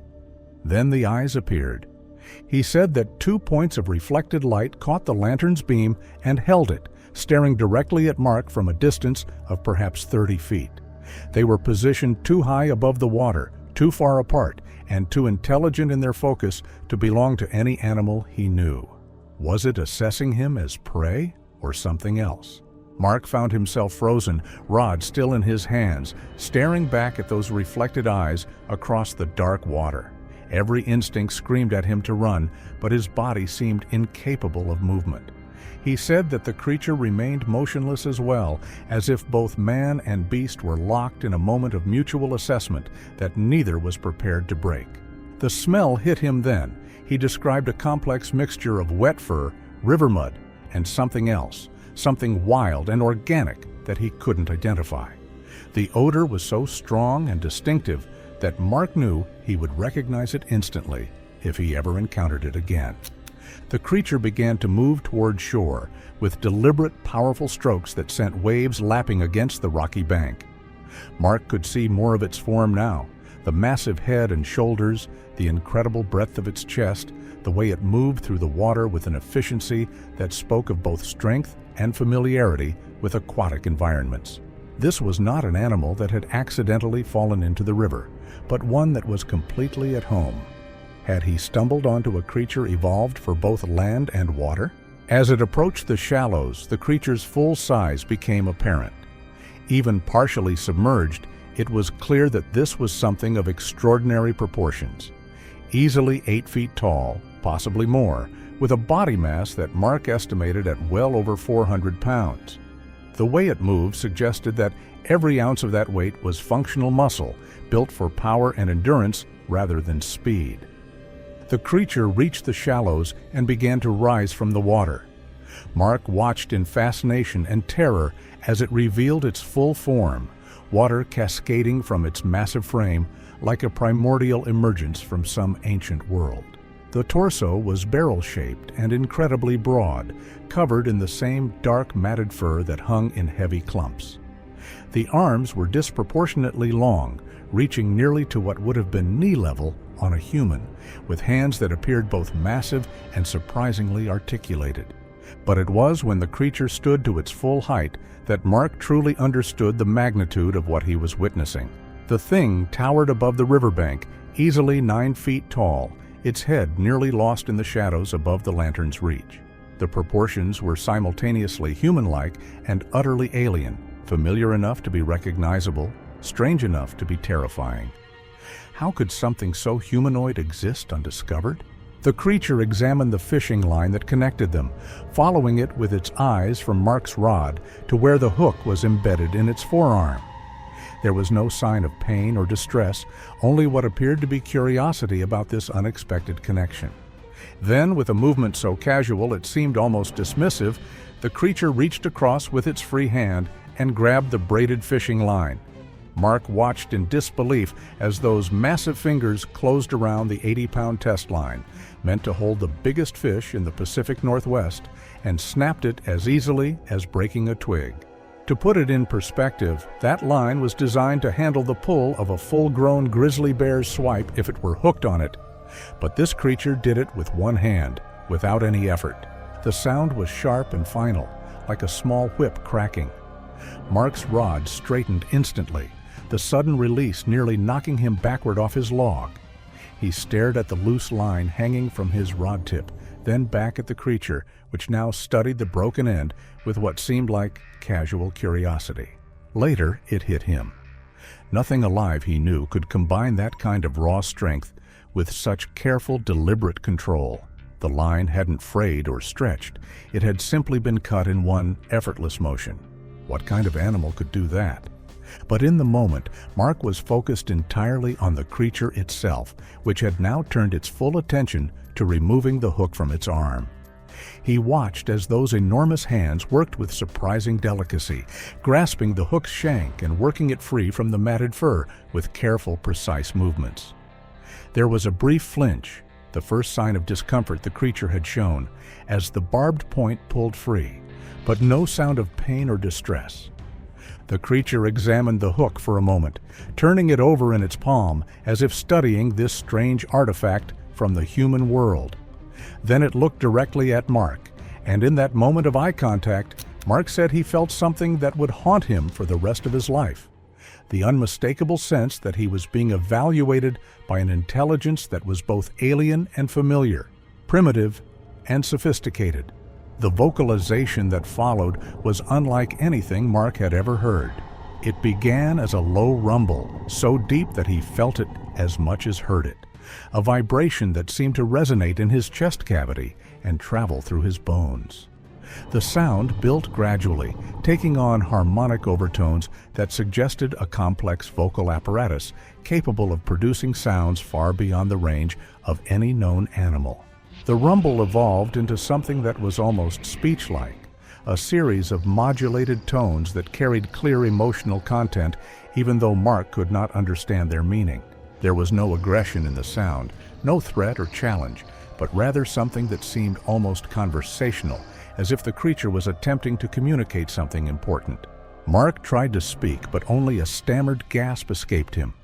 Would it even recognize him as a being worth responding to? The creature tilted its massive head at the sound of his voice, and Mark caught his first clear glimpse of its face in the lantern light. The features were undeniably primate-like, but scaled up to proportions that seemed impossible. The brow ridge was pronounced and heavy, shadowing eyes that reflected the light with an intelligence that was unmistakably aware. The nose was broad and flat, the mouth wide and expressive. The creature made another vocalization, softer this time. According to him, it was almost questioning in tone. It took a step closer to the bank, and Mark could see the water streaming from its massive frame, pooling at its feet in the rocky shallows. The movement was fluid and controlled, showing no sign of the awkwardness that might be expected from such a large creature moving from water to land. Mark's analytical mind, trained by years of observing wildlife behavior, noted details that would later prove crucial to investigators attempting to understand what had occurred. The creature's gait was distinctly bipedal, with a stride length and foot placement that suggested a being perfectly adapted to walking upright. Its balance was excellent, showing none of the forward lean or knuckle-walking posture associated with known great apes. He later told investigators that, at that moment, he was thinking that he caught Bigfoot with his fishing rod.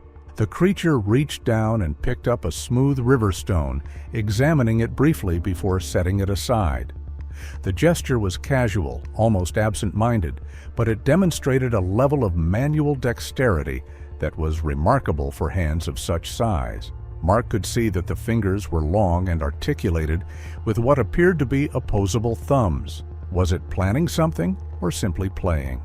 Another step brought the creature to the very edge of the water, close enough that Mark could see individual droplets falling from its fur, close enough that the wild organic smell became almost overwhelming. The creature was now less than 20 feet away, well within the circle of light cast by the lantern, and Mark could observe details that would be burned into his memory forever. The fur was not uniform in color or texture. While predominantly dark brown or black, there were patches of lighter coloration around the face and chest, and areas where the fur appeared to have been worn thin by contact with vegetation or rough surfaces. The overall impression was of a creature that lived entirely in the wild, with no contact with human civilization or domestication. Then the creature did something that would change Mark's understanding of what he was witnessing. It reached down and picked up another stone, this one larger and more angular than the first. But instead of examining it and setting it aside, the creature drew back its arm and hurled the stone into the forest with tremendous force. The sound of the stone crashing through branches and undergrowth was followed immediately by a response, another vocalization, similar to the one the creature had made, but coming from somewhere in the darkness beyond the lantern's reach. The creature called again, a complex series of tones that carried clearly across the water, and was answered by what sounded like at least two other voices from different directions in the forest. Mark's blood ran cold as he realized the implications. This creature was not alone. There were others out there in the darkness, others that were now aware of his presence and the unusual situation unfolding on the riverbank. The thought of multiple creatures of this size and apparent intelligence moving through the forest around him was almost too terrifying to contemplate. How many were watching him right now? Then it stopped and stood motionless in the shallows. Mark said that the dim light caught the glint of its eyes, fixed and unblinking, as if weighing a decision. Every instinct in his body screamed to move, yet he couldn't. The creature's stillness was more terrifying than any charge could have been. The creature in the water made one final vocalization, longer and more complex than the others, and Mark had the distinct impression that it was providing some kind of report or explanation to its unseen companions.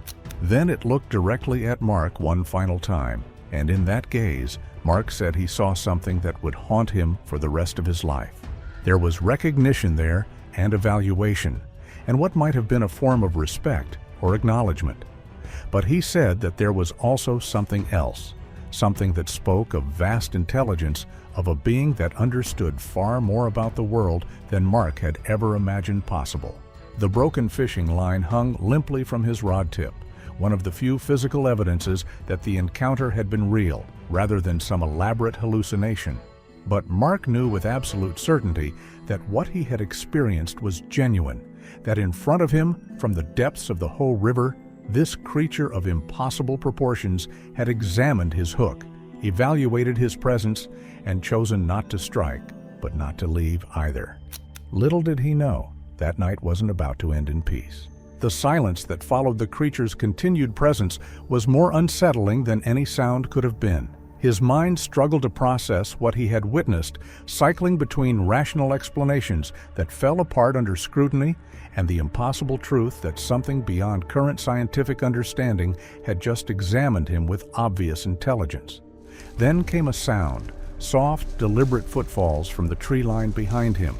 Another shape shifted in the darkness, tall and broad-shouldered like the first, and then another beside it.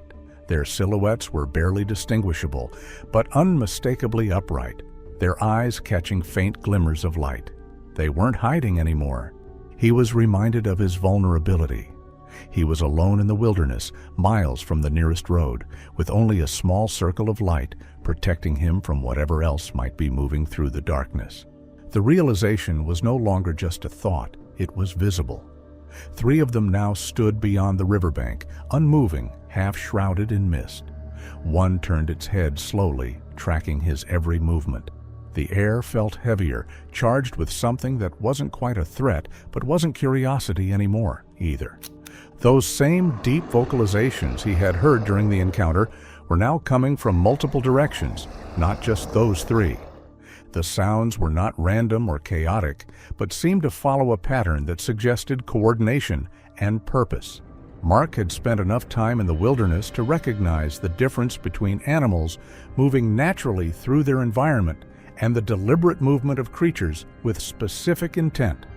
Whatever these creatures are, they're organized, and they were moving in a way that seemed designed to surround his position. But what happened to the peaceful encounter moments ago? Was that designed so he would lower his guard, or were there disagreements between those creatures? Mark's survival instincts finally overcame his paralysis.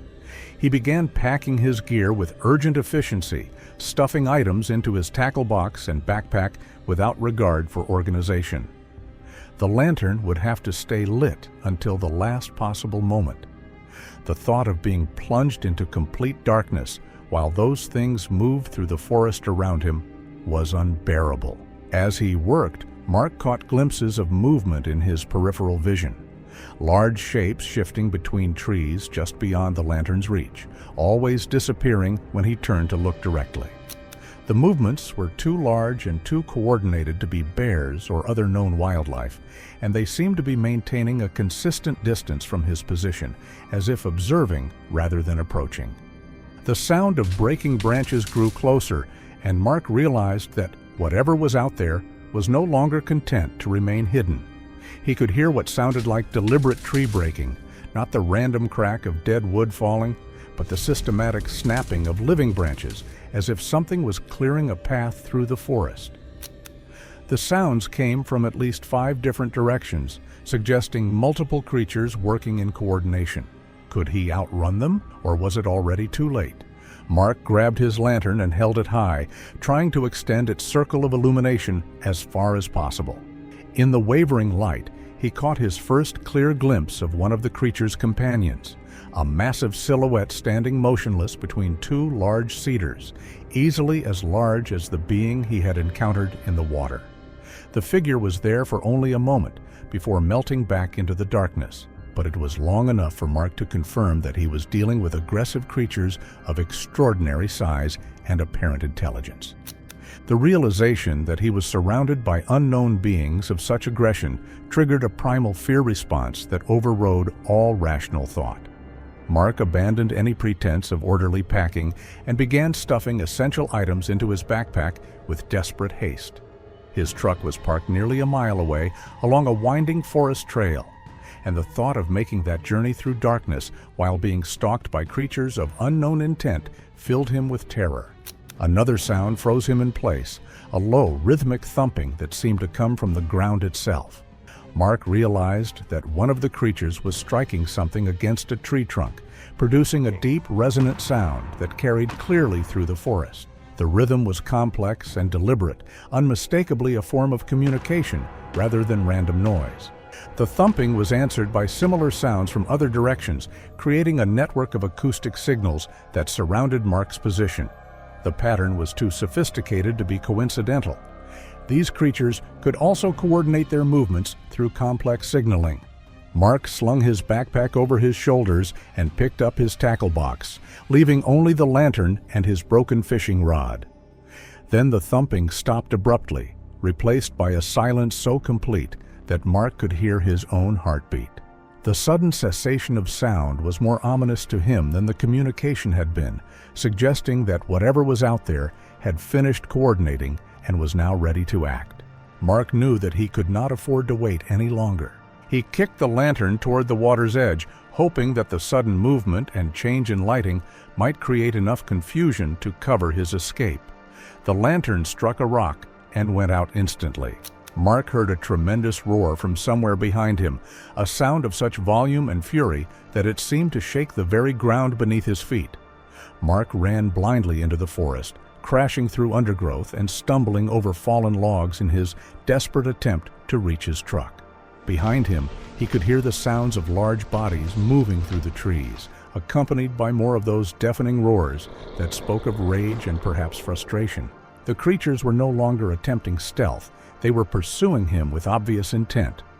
Were they hunting or just chasing him for sport? Branches whipped across Mark's face as he ran, and roots caught at his feet, sending him stumbling through the darkness, but he didn't dare slow down. The sounds of pursuit were getting closer, and he could hear the crash of undergrowth being trampled by creatures of enormous size and strength. A particularly loud crash from directly behind him spurred Mark to even greater speed. He could hear heavy breathing and the sound of large feet pounding against the forest floor, suggesting that at least one of the creatures was in direct pursuit. The thought of being caught by something of such size and apparent strength filled him with a terror that transcended rational thought. Mark burst through a stand of young alders and found himself on the familiar trail that led back to the logging road where he had parked.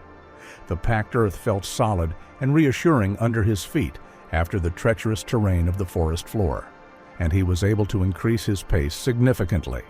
Behind him, the sounds of pursuit had taken on a different quality, less frantic crashing and more purposeful movement, as if his pursuers had settled into a sustainable pace for a long chase. Heavy impacts echoed through the trees, rhythmic and coordinated. He could hear them spreading out, flanking him. The forest that had always felt vast now seemed to close in, every shadow filled with movement. Mark rounded a familiar bend and saw the blessed sight of his truck's reflectors gleaming in the distance. He fumbled for his keys as he ran, praying that he wouldn't drop them in his haste to escape. A deep, guttural call rolled through the darkness behind him, answered by another closer to his right. The sound froze his blood. He didn't look back. He couldn't. Branches snapped just beyond the reach of his headlamp, something massive keeping pace with him at a terrifyingly steady speed. The truck's door handle felt like salvation under his trembling fingers. Mark threw his gear into the passenger seat and started the engine with shaking hands, not bothering with his seatbelt in his urgency to leave the area. The headlights illuminated the forest road ahead, creating a tunnel of light that led away from the nightmare he had just experienced. As the engine roared to life, a figure emerged from the brush to his left, taller than the hood, shoulders brushing the side mirror as it lunged forward. Mark slammed the accelerator, the tires spinning in the loose gravel before gripping. Something struck the rear panel with a deafening metallic thud, rocking the truck sideways. He sped down the narrow dirt road, headlights bouncing violently over ruts and potholes. In the rearview mirror, the beams of his taillights caught them. 3 silhouettes bursting from the tree line, sprinting upright through the dust. Their strides were unnaturally long, their movements fast and deliberate. One veered onto the road behind him, running straight down the center like a predator closing on prey. Another darted parallel to the truck, vanishing and reappearing between the trees, matching his speed. Mark's breathing came in short, panicked bursts as he took a sharp corner too fast, the truck fishtailing dangerously before he regained control. Gravel sprayed in all directions. He could hear them, heavy footfalls pounding against the earth, then another impact on the truck's tailgate. A deep dent appeared in the metal, visible even through the shaking red light of the rear camera. Something slapped the bed hard enough to rattle the toolbox inside. He floored the gas, the engine screaming, the forest whipping by in blurs of motion. For several unbearable seconds, the silhouettes remained visible in his mirrors, their glowing eyes locked on him, relentless. Then, as he hit the paved section near the highway turnoff, the shapes slowed. One stopped in the middle of the road, illuminated clearly in the receding taillights. A massive, dark figure standing upright, chest heaving, arms hanging loosely at its sides. 2 more joined it from the shadows, forming a silent line across the dirt road. None followed beyond the forest's edge. He left the site in silence, never returning to the Hoh River, haunted by the memory of eyes in the dark. Thanks for watching. Want to watch more? Click on your screen now.